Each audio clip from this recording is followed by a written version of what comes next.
Já, góðan daginn. Kristjan Gislason heiti ég og ég býð ykkur velkomin í þennan spjallþátt með Andy Duke. So in English, welcome. This is Kristjan Gislason from Iceland. I welcome you to the podcast with Andy Dukes. Greetings all, it's our first Icelandic guest on Ride and Talk. He doesn't identify as a motorcyclist, but after one round-the-world trip and various other journeys into Africa, Russia and beyond, I beg to differ. But why not make your own mind up with this engaging podcast with an inspiring philanthropist? Kristjan, lovely to have you here as a guest. Welcome to Ride and Talk. Thank you. Thank you. Kristjan, I have to confess, reading your book and watching your documentary series has made me want to travel again. I thought I got it out of my system, but no, you've given me that feeling of wanting to hit the road again, so thank you for that. Well, I'm glad. I'm glad that I had that influence on you by making the book. And but the purpose of my book was to recap my experience, and which was enormous, as you know yourself, having been around the world. It was actually a privilege for me to be able to write the book, because you have to get this experience out of your system, as you said, but to have it in front of you, you can always review and remind you of what you have been through. So that's a good thing to have. Absolutely. So many parallels, as I've said to you, but also so many differences as well. And that's one of the things that was really interesting for me, because we took a very similar route on the initial stage of our respective round-the-world journeys from Europe to Southeast Asia. But one big difference I noticed back then was that I really defined myself as a motorcyclist right from the beginning, whereas you didn't. You saw yourself more as a traveller on a motorcycle. Yes, I must admit, I haven't been into this motorcycling for a long time. I started on the motorcycle when I was 56 years old. And a year later, I decided to go around the world on a motorcycle, alone. And this was probably not a wise thing to do, because I didn't have the experience. And a lot of people were both amazed and more than that, they were very surprised, to learn that I was going to go alone around the world. But what were your motivations in the first place for doing the trip? You see, I was a keen golfer, and I was playing golf, and I only dreamt about golf. And I was down to, 9.6 in handicap when I had to stop because of back pains. And I didn't have any other sport to go into because my life was just golf. And then a friend of mine, he said, why don't you come with us, a couple guys here for a ride, and I will lend you the motorcycle. And we rode over the weekend about 1,700 kilometers. And then at that time, I just felt the freedom and the excitement of riding the motorcycle in the countryside. And I also saw the possibilities of combining the motorcycle sport with my passion for photography. So that was the beginning of my, my motorcycle experience. Then, a year later, when I decided to go around the world, I invited this friend of mine who had invited me for a weekend ride. I invited him around the world with me. We were going to go together, but he bailed out at the last minute. And I said, he read too much on the internet. He got afraid. And at a certain time, I had to stop when I was preparing my trip. I had to stop reading all the stories on the internet because they made me afraid. And then then I had to decide, shall I go alone or just skip this? And then my father, at the age of 89, he said, Kristjan, just go alone. This would be much bigger experience for you to go alone. You will have all kinds of openings. People will come up to you, and so on and so. So he was the biggest supporter for me to go alone. Wise words indeed from your father. Yeah. And he said, never stop daring. Never. And that's the last sentence in my book. Never stop daring. Never stop to dare. And that is so true. You know, you can always talk yourself out of situations. No, it's not, I shouldn't do this and you shouldn't do that. It's too much of a risk, too much of trouble and so on. No, do it. Because that will, such experiences will enrich your life so much. Totally agree. Totally agree. And, the hardest part in any of these things is actually making the decision to go in the first place. And it was very wise of your father to encourage you to go alone, because as you've since found out, it was absolutely the best decision that you could have made. What I found amazing from looking at your documentaries was, well, compared to me at least, you, even though you had no knowledge of motorcycles and you were inexperienced, as you say, you couldn't change a tyre, you really did get yourself organised. You had a dealer set up a technical preparation course for you, you organised a personal trainer, you learnt first aid, you did rider training, you practiced self-defence, you did so much route planning. It really was a systematic approach to doing this trip, wasn't it? To start with, I'm a systems analyst, so I like to have things in order, to start there. But the thing is that I was waking up in the middle of the night, sweating. And what I did, I had a piece of paper and a pencil on the desk, and I wrote down what I was thinking about when I woke up. And in the morning, then I looked at it and said, okay, I'm afraid of this. What will I do if I will have a puncture? I don't know. I have to learn it, So that in that way, I made my memo list during the nights, So I had to work on these things to get my mind settled, to be in control. It just makes me realise how ill-prepared I was. I literally threw a few things in the panniers and sort of head off. And I also noticed from those preparations that you took a lot more gear than I did. I mean, you even had a spare tyre on the back of on the top of the top box. And wow, I mean, you must have had a lot of weight on that bike when you left. But again, these are things that you just don't know until you know, do you? No, you don't know them until you have to use them. Then you face another problem: is to find all the things you stored on the bike. So you had to also organize that. But to be honest, I took too much with me, and on the way I threw out things and I added other things, and I think I had renewed more or less everything when I came back.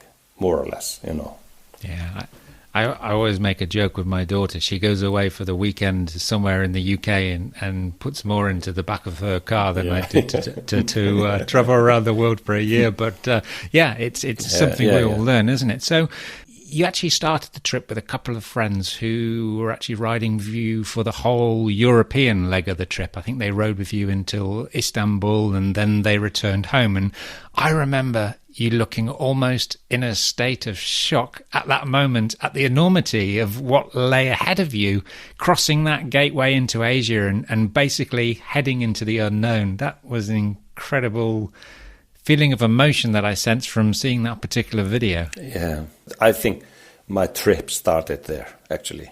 I had been preparing for 8 months.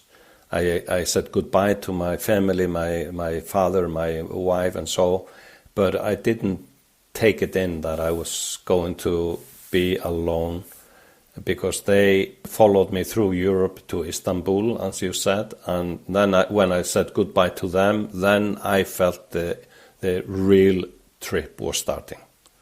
And it was a shock for me to also being in a completely new, not only environment, but also in another culture. You could hear all all the noises from the mosques and so on. So it was all weird for me, you know. So it was a really big moment for me, shall I say. Yeah, it was a very, very honest bit of filmmaking. I could see your fear, and I remember feeling that fear myself, so it really struck a chord with me. But what was really interesting also was that there was this slow realization after then that people were interested in you, that they wanted to help you, that there was this realization that allowed you to start adapting to your new circumstances, to start trusting others, and to just go with the flow whenever possible. There was no country on the way that I was as much afraid of as going into Iran. Somehow, it was a big moment for me to go into Iran. I was so much afraid. I don't know why, you know.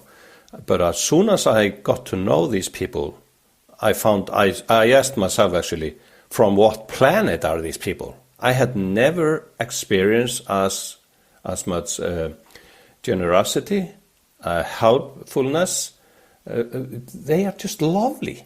All the people in Iran. And I tell you, I had visa for 14 days. I was invited to their homes, out for dinner, or people paid for my dinner 10 times.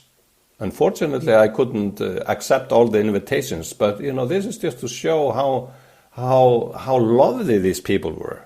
And I think from that moment, I realized that my preconceptions were not right. You know, I was a prejudice, we can say, not only towards people, but culture and the way of living and all that.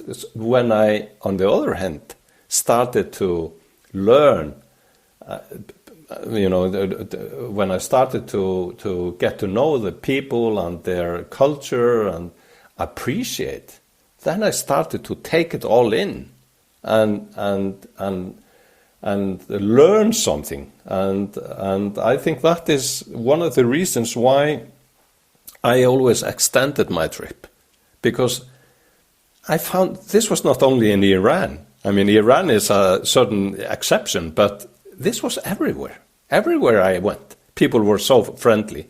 And I often say, you know, 99% of the people I met were not only nice people, they were fantastic. Yeah, I had the same positive experiences in Iran, and I think it's you don't need to feel guilty about feeling as if you were prejudiced, because in a way we have the Western media to that's the only way we can get our information, and of course there's propaganda that goes both ways, and of course there's bias. So it was just fantastic that you're able to experience that, and then that you're able to share it with the world as well. And of course I was following your blog at the time, and there were so many moving stories, evocative videos, and amazing portraits that you took on this 50,000 kilometer trip over the 10 months that you said. So suffice to say that we'd need several podcasts to cover all the details. Yeah. But fortunately you've published a fantastic book about this trip that we will talk about later. But for now, I'm interested to know that outside of Iran, where you felt in danger, but obviously it didn't materialize, were there any other places where you felt in danger on your travels? As you said, I rode close to 48,000 kilometers. I can say that out of those 48,000 kilometers, I was on a critical path, 800 kilometers of that. I was in a convoy with either police or the military, but I never felt threatened. But the places where I was in a convoy was in East India, right before we came into Myanmar, in the mountains there. It was in Colombia, and it was the last 300 kilometers in Mexico before I entered Texas. There, in Mexico, I felt something.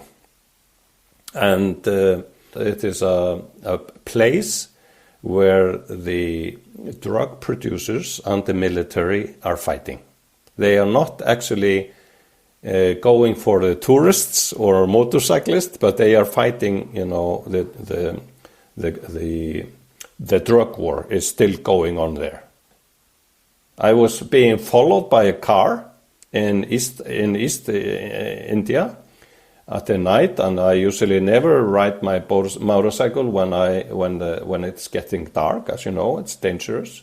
But this time I made an exception, and a car followed me, and then I decided to stop and see, because I was going too fast. The guy who was riding the car, the driver, he stopped and said to me, "You are entering a dangerous zone. You can either, come with me back, you can stay with me, or I can find a place for you." And I had to, at that time, judge, is he a crook, can I trust him? I decided to trust him. So I went back and I stayed with him in his house. Fantastic. It was amazing. Yeah. That is amazing, because two things really. One, you had to make a judgment call. You effectively put your life in the hands of a stranger at that moment. Two, he went out of his way to help a complete stranger who he realised he probably read your number plate, or he obviously motorcycles in that part of the world of that size. It was clear you were a traveller and you were maybe not on the road you should have been on, but he went out of his way to flag you down and to warn you. Not only that, he gave you shelter. That's incredible. Yeah, and told me all the story about this and what was happening and so on and so on. I skipped a checkpoint. That was my mistake. I thought, this was just a formality, but it was a checkpoint to safeguard me. We've all done it. We've all done it. Yeah. What about actual riding conditions? What were the toughest riding conditions you encountered? Which country would you say? It was probably in Myanmar. We went through Myanmar. We were 10 of us. We met on the internet and we shared the cost of going through Myanmar. It costed about $22,000 for us, 10 of us.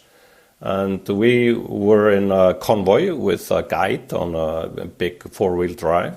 And he wanted to show us a good, the mountain side of the Myanmar, which are incredible, and the life there. He took us back a couple hundred years back, in time, and we experienced the countryside, which was great. But at the same time, the conditions there were not good, and it was muddy roads, and it had been raining and so on. So people were falling. And it was the toughest one. You probably had road tires on as well, did you? Yeah, I didn't have good tires for that. You could see it actually in the documentary. I was just spinning the wheels, But fortunately, I got unhurt there. Also going up some of the mountains in India, where the gravel roads, and it had been raining and the conditions were really bad. The trucks were either broken or whatever, and I was there on my motorcycle with all my gear, about 95 kilos of everything, and I knew that I couldn't fall, because first of all, it was just difficult for me to raise the motorcycle. I had to unload everything and then pick up the bike and load everything back. And that costs energy. Not talking about getting injured, but, I'm just talking about... It's exhausting. It's absolutely exhausting, yeah. Exhausting. Hot, humid and all this, So I had to... And I'm alone, like you were. I'm alone. And in some cases and some roads, there were not a lot of people. You had to rely on yourself, and that was tough for me, especially because I didn't have that experience. And you were on the 800 GS. Did you have any technical problems at all? No, I didn't. I decided to go on the 800 or on a BMW because I wanted a reliable motorcycle. Some people said you should go on a Honda or Yamaha or whatever because it can be fixed on the way. But I decided to rely on the German engineering, and they didn't put me down. I mean, it was really. I must say I'm not sponsored by BMW. I've never been. So, but it was. But having said that, I shouldn't have been on the 800. 800 is too aggressive for a man like me with such a little experience. The 1200 is the perfect bike for me. Yeah, the power delivery is completely different. I mean, I absolutely love the 800. It just kind of suited me, but then I love the 1200 as well. But you mentioned at the start of our chat today that you didn't know how to fix a puncture when you started thinking about your trip. Did you get any on your trip? Yeah, twice. One was in Myanmar, and then I had the assistance of my partners, the 10 travelers. You know, they were much better. They had more experience. Some of them had more experience than I did. But then my second one was in the middle of the Nullarbor desert in Australia, and that was quite a challenge for me. Yeah, you got to be resourceful on the Nullarbor Plain, that's for sure. Yeah. It's interesting what you said about the group of travellers who assisted you, because it is also a remarkably small world out there on the road, isn't it? I mean, I saw you stayed with my friend Hussein in Iran. He got me across the border. Yeah. I think you met my friend Tin in Myanmar, and you rode some of your trip. And I think it was that bit you were just mentioning with Rolf Langer. Yeah, he's also been a guest on this podcast. Okay. All these people, they're part of your journey, and you never forget them, do you, ever? Never. They had actually been together more. They went through Russia, and so we met together in India just before we went into Myanmar. But they had been riding together for at least 1 or 2 weeks, so they got to know each other much better. But I made friendship with them as well, and some of them have come to Iceland after that. Super. And I think Rolf might be on the road again. So lovely guy. I'm interested to know, because it's certainly something that happened to me, and I felt guilty about it at the time. Did you ever get homesick? To be honest, I don't think so. Don't recall. But I missed my grandchildren. We'll cut out this part from your wife then. Yeah. No, she knows me well enough.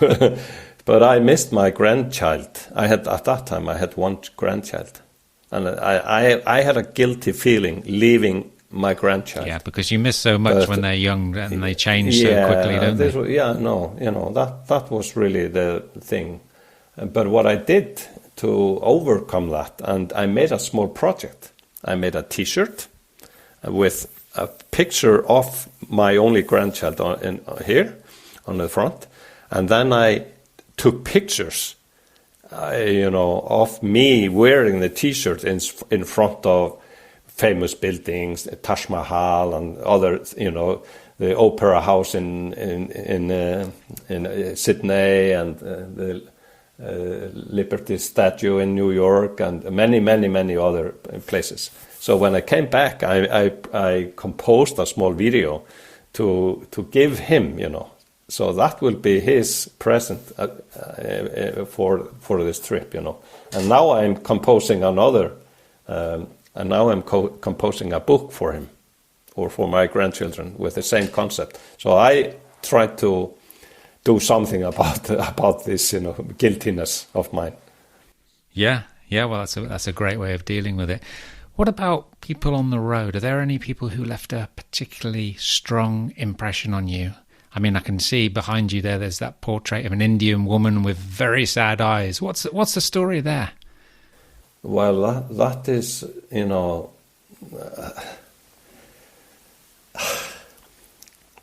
I'll tell you one thing here. One of the things that have changed inside of me is that I am so emotional after this trip. I think it's, I'm so thankful and humble of being able to do this, but it's more than that. It's just the humbleness for the life I was given. It turns out that this travel has become some kind of a privilege and a pilgrimage journey, and I am so appreciable and humble. And you asked me for the story behind this picture. I start almost crying thinking of it, But it was I was in a small restaurant. It was just a road restaurant, very primitive road restaurant. And this girl was working there, just cleaning up and so on.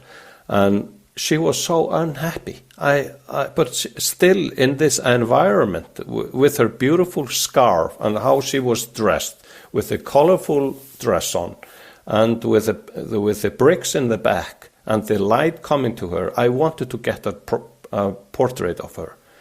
And I knew, I couldn't approach her. I went to the owner and said, "Can I have a picture of you with this girl?" And I did that. I took a picture, and then I asked the owner, "Can you step back here? I just want to have the picture of her." So I managed to get the picture, and then there was some connection between me and her, and I felt, what she was saying, "Thank you for recognizing me. Thank you." And she gave me a smile I will never forget. And I went to the bike, and when I was leaving, there were maybe 20, 30, you will see that in the documentary, you were 20, 30 people just watching me leaving. And then I was waving her, and waved, and she gave me the best smile when she waved. I will never, ever forget. This was the moment. And this is actually one of the moments of my trip. Small moment, but it was so powerful. So, this was just a moment of respect. And I have experienced that since then also with other people. I've seen a lot of your videos. I mean, there was that English guy. It might have even been in the Myanmar section. I think his name was Dan, or Dan Skeets or something like that. And Dan Skeets, yeah. And he said something like, because he was on his own personal journey, like anyone who does these big journeys, and he said something that stuck with me. It was something like, you are the result of your experiences. And so, that makes perfect sense when you're sort of trying to discuss how a trip can change you, doesn't it? Yes, it definitely. I mean, I was never expecting, to be honest with you. I mean, I was thinking of photography. That was my main mission. But coming back and realizing what kind of impact this had on myself personally, I was never expecting that. And as a result, I think, I at least I hope I am a better person. I hope so. But I feel I'm different, completely different person. Yeah, I think when you look back on a trip like that as an older man, there's a lot of reflection that goes on. Yeah. And for sure, it definitely has changed you. But what would you say was the biggest lesson that you've learned? That's a tough question. Of course, I have in many, I can say a few things. I think the world is much more beautiful than I expected, even though I have seen documentaries, photo books, and so on, to start with. The biggest conclusion is people are good. I mean, that's a simple way of saying we are living in a beautiful world, and because we are only two of us here talking, I'm going to release a small secret here. When I got back, I found out that I was feeling so well. Mentally, physically, I was in such a good balance, and I was enjoying things much more. I think I saw the brightness of the colors more than I did before. I could spot the beauty in everything and so on. And I noticed that I had not been neither watching TV nor listening to radio news. And I asked myself, can this be the reason why I always extended my trip, besides working on my preconceptions and prejudices? But also I am totally isolated from the media. So I said to myself, I'm going to extend this when I come back home and see if I can stay out of the media flow. And so I said maybe a couple weeks, maybe a couple months. But I tell you, I have never, ever, not for 1 minute, listened to radio news or TV news for 7 years. I completely skipped it. And I said, this is just a buzz. I'm not going to have it to interfere or to ruin the quality of life I have. I am getting old, and I'm just going to think about quality, not only what I am eating and exercising, but also protecting this little box we call our brain, not to absorb anything. And I think, to be honest with you, I think I have never felt as good as now.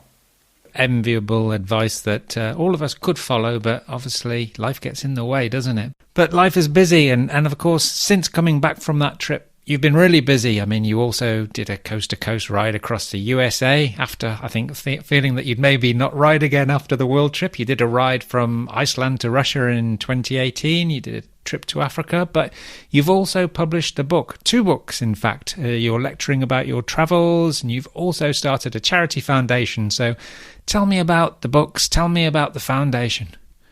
Yes, thank you for mentioning that. I mean, to start with, I am that fortunate. I sold my company in 2006, and I am that fortunate to be financially independent. And I can do things. I don't have to rely on anyone. I don't need any sponsors and so on. So it gives me enormous freedom of doing what I want to do. When I got back with with all my stuff, with my photos, videos, and not the least my diaries. I wrote over 500 pages of diaries around the world. So I wanted to do something about this, and I had a professional writer to help me to compose this, and a designer to make a nice look of my book, which I was only going to give to my relatives and kids and my legacy, and then somebody said, Kristjan, you should sell this. This has a value, and you should sell it. But I never could imagine myself earning money on the generosity of people allowing me to take these pictures. So then my wife and I, we decided to establish this charity fund, and we published the book, and what we do, we finance everything, the printing, the editing and everything. So every single cent that comes in from selling the book goes into the charity fund. We take the cost. I only thought that I was going to print once the book. Now it's the 3rd printing going on. And then the documentary, the same applies with the documentary. I made the documentary 3 episodes for around the world. And it was shown on the national TV in Iceland, which is a big honor for me. And all income from that goes to the charity fund as well. So we are working for the charity fund on volunteer basis, and we are giving money to projects that prevent young Icelanders going into drugs. This is my privilege, not only to drive my motorcycle around the world and take pictures, but to work on it, to produce something, sell it, and have a good purpose doing it. That's great. So the books are called Sliding Through and Faces of Africa. So does the Faces of Africa book support charitable work in Africa? Yes.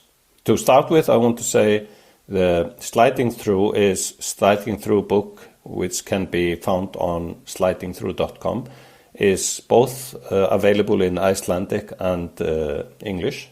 But the Faces of Africa, called Andlit Afrika, in Icelandic, Andlit Afriku, is only available in Icelandic at the moment. But the revenue that we generate from selling the Faces of Africa, plus the revenue from the documentaries that is being produced now, we expect 5 episodes, all will go into the fund, but we will now support or donate the money to education of African children. That's brilliant. So I've been lucky to have a sneak preview of a few of your television documentaries, which, as you said, they've aired on national TV in Iceland. So are there plans for distributing these elsewhere or making them available via the usual well-known streaming platforms? Well, we, the national TV station here in Iceland is responsible for introducing this to content providers. And they said, when we will have 8 to 10 episodes, like one series, then we will introduce it. So I expect that they will start introducing it after we have finished the Africa episodes. That's incredible. So that's work in progress at the moment. That's brilliant. So I'm sure whatever you've got in the planning for those, Kristjan, you'll make it work, because as I've discovered, you're a very, very determined guy. So just finally, though, I know you established at the beginning of the podcast that you didn't see yourself as a motorcyclist, but a traveller on a motorcycle. But in one of those documentaries, your wife was discussing her views and her experiences, and she stated that motorcycles really connect people. And that's so true, isn't it? Because through your motorcycle, you've managed to connect people and experiences across the globe in a truly life-changing way. So if it's okay with you, I'd like to call you a motorcyclist. Yeah, thank you. I'm honored, Andy. You do it. I should do it. After I have been writing all these distances, of course, I am a motorcyclist. In case it got lost in the detail, Kristjan, just where can people find out more about the Sliding Through Foundation, and where can they buy the book, and both books, in fact? My homepage is slidingthrough.com. People can buy both books there. Having said that, Sliding Through is only available in English. People can donate also if they want to. People can also buy viewing permission to my documentaries. But I can tell you one thing, Andy. You have shown me a big respect by inviting me to your podcast.